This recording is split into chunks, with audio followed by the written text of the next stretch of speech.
everyone, welcome to this special podcast. My name's Ben Lister, your host, and today's topic is all about autism and how radio presenters struggle in their broadcast careers when they have autism, and today's guest is a very special friend of mine. It was John Wilding here. Hope you enjoy it. He's chatting about autism and how the radio industry affected him when he was in his early days. Hope you all enjoy it. See you in a few minutes. Ben Lister out. Hello and welcome to this special podcast, and it is a topic close to my heart. Of course, it's autism. As a broadcaster and podcaster, I want to know what it's like on the radio, in a radio situation and studio with autism, and today's guest can tell me. He's from Matthews Hub Student Radio at Hull University and Hospital Kingstown Radio. It's a good friend of mine, and it's an honour to have him on this podcast. It's John Wilding. Hello, John. Welcome along. Hi there. Thanks for having me. It's a pleasure to be here. That's good. How are you today? Yeah, I'm doing all right, thank you. I've had a good walk, been a few miles, been quite good. It's a nice day. So how are you doing? Great, thanks. I've been in radio studios recording most of the day, so I'm ready for this. That's good. Are you ready to rumble in the jungle? Yes, sir. Yes, I'm very happy to carry on. 4 questions about autistic broadcasting, if that's okay. Yeah. With you? Great. You ready to rumble in the jungle? Yes, yeah, very much so. That's good. Question 1. Where did you start your broadcast career in broadcasting? And did you have autism at the time? Did you have an autism diagnosis at the time? Well, no, at the time I didn't have a diagnosis because I didn't have one till after I finished broadcasting. And maybe I don't know what difference it would have made. Could have been good, could have been bad, but I started broadcasting online originally. It was one of these websites, and I don't know if they still have them anymore, but it was a case of you sign up and you just start broadcasting over the internet, and they have a music license, and this would have been in about 2001 and 2, so it was before people could do their own podcasts, and it was the only way to get online and actually broadcast yourself was really through these internet radio stations that you could just sign up to. And I did an afternoon show. It was rhythm and blues and funk, and so that was a good start. Yeah, I really enjoyed that show. Unfortunately, it was a thing. I think they discontinued the station, so I wasn't able to carry on with that. Did you think you had autism at the time you were broadcasting? I would say probably not. It was more, I always knew there was something odd about me, or at least that people treated me differently, particularly at the stations I was at. Obviously on the internet, I was sort of managing myself, and the only sort of feedback we got was through just people emailing tips and things, but it was really the people who were running the thing were emailing the tips. But really, it was more or less I was looking after myself, so it was not. It was more. I was a lot easier. But when I got to actually being in a physical station with actual people, I started to notice that I felt a bit of a sore thumb, and I think the feeling was mutual to a degree. So I think a lot of it had to do with the autism, and I did know, as I said, that felt like I was treated differently. Didn't know why. Assumed it was my weight problem and things like that. But now looking back, probably was the autism, that maybe there were traits and that people were afraid of or didn't understand. Yeah, and it's difficult to understand sometimes. Yeah.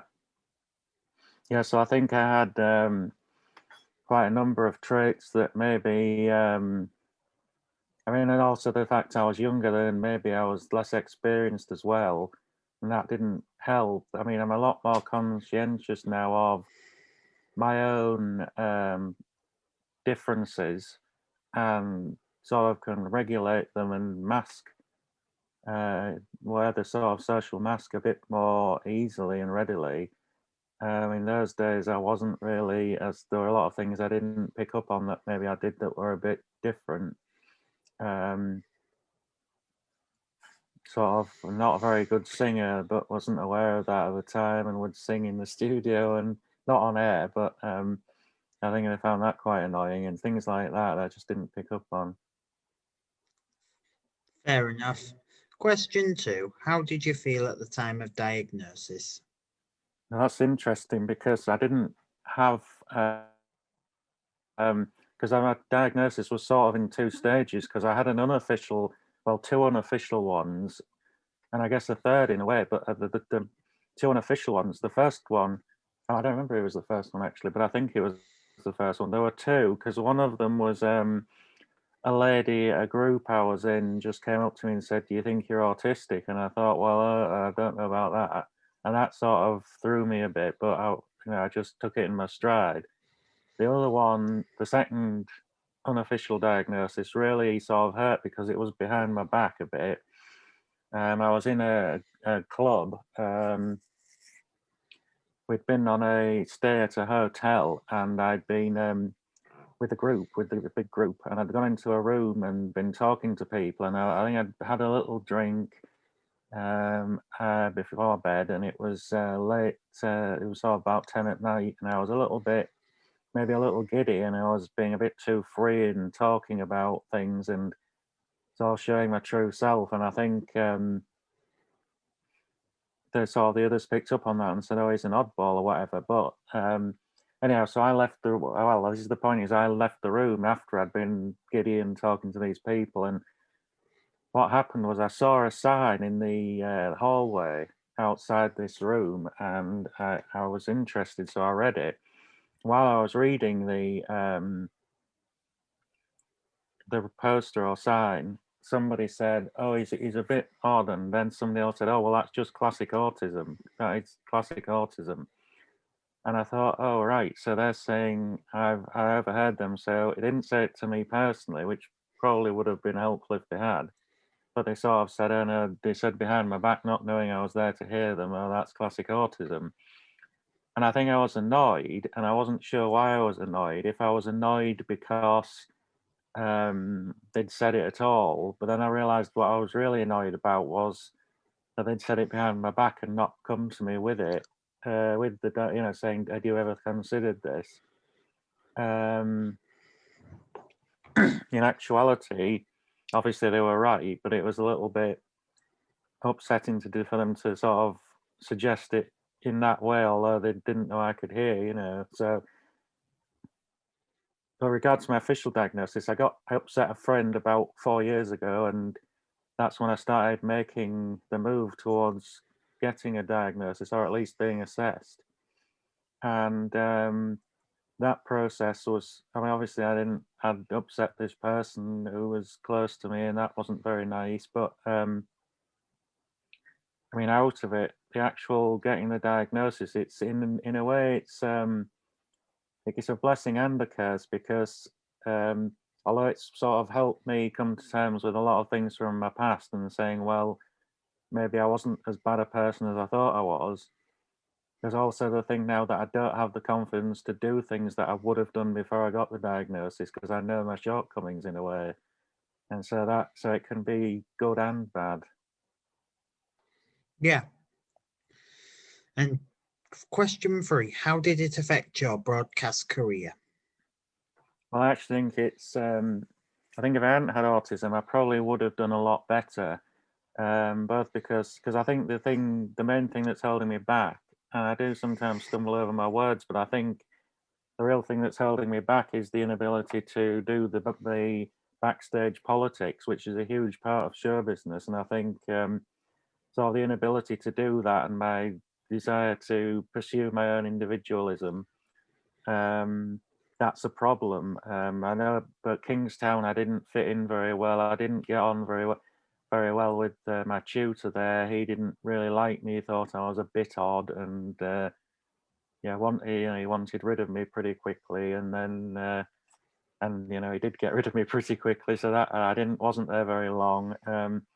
At Jam, I did have a good few years, to be honest. I think that was a pretty good time, but we got a new controller in, and they sort of weren't keen on me, as I guess. And I don't know if it was the content or me as a person. I think it was a bit of both. And it's just the backstage politics of it all that goes along with the show business.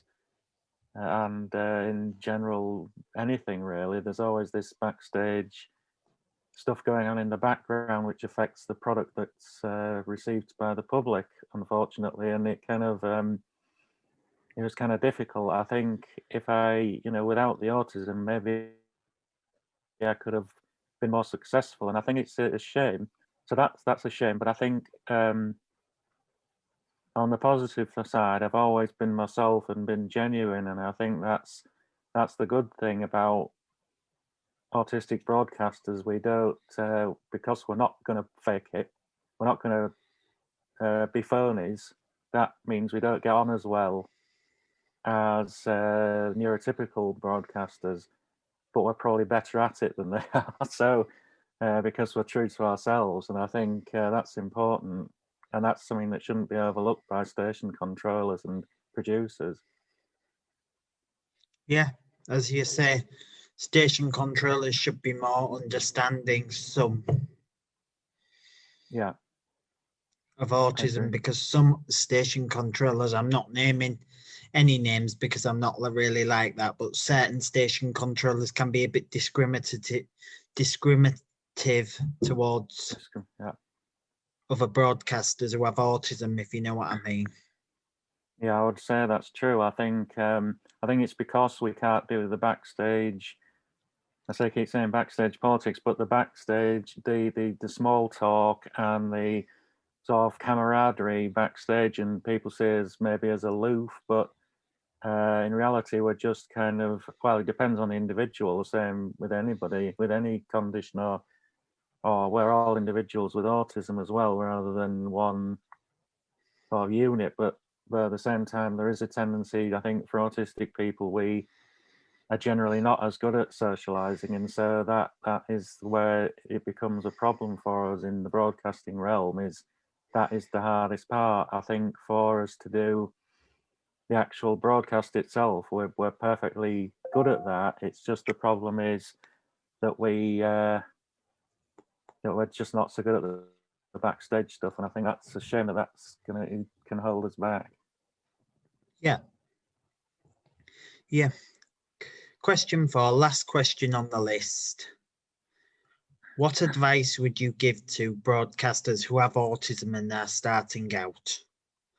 Yeah, so my advice would be that at this time, I would say start out, do your own thing. And I think it's really great that you, Ben, are doing your own thing. You've got your own website and everything going on, because it's all right to rely on other people, but you can always trust yourself. So I would say don't basically don't go to them, let them come to you. We've got the great thing about the internet and the modern technology is we have the means to put ourselves out there and show what we can do. And I think if we can do that, then people are going to start to want to involve us more. If we can go out there and prove how good we are, then that's the main part, because we're not going to get given opportunities because our faces don't fit in the backstage camaraderie. So what we have to do is go out and prove how good we are. We have to prove that and give them no choice but to take us on in a more professional setting, because we're that good. And we have to be that good to overcome our sort of social deficits, perhaps. So we have to work even harder and even better to overcome that. And the blessing of the internet is we can prove that. It gives us an outlet to prove how good we are and how good we can be. So I would say go on the internet, do your own thing, prove to everybody how good you are, and let them come to you. Don't go to them. Give them the tenacity. Yeah. And if they kick you, come back swinging. Yeah.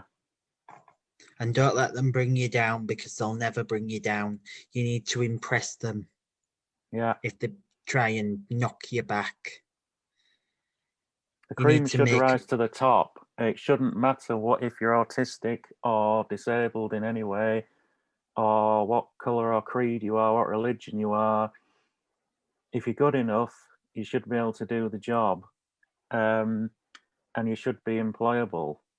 Yeah. So you've got to prove, but unfortunately, if you're disabled or the wrong colour, you've got to prove, you've got to work that much harder to prove yourself, and that's what we've got to do. And the internet gives us that outlet to prove ourselves.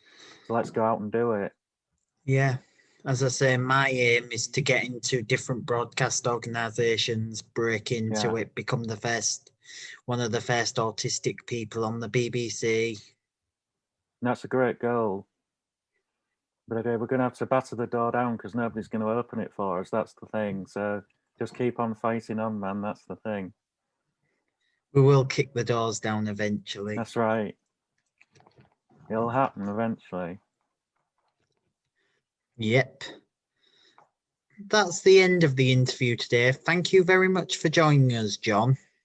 Oh, it's been absolutely fantastic talking to you, and I'm really pleased to be a part of this project because I think you're doing a great job here.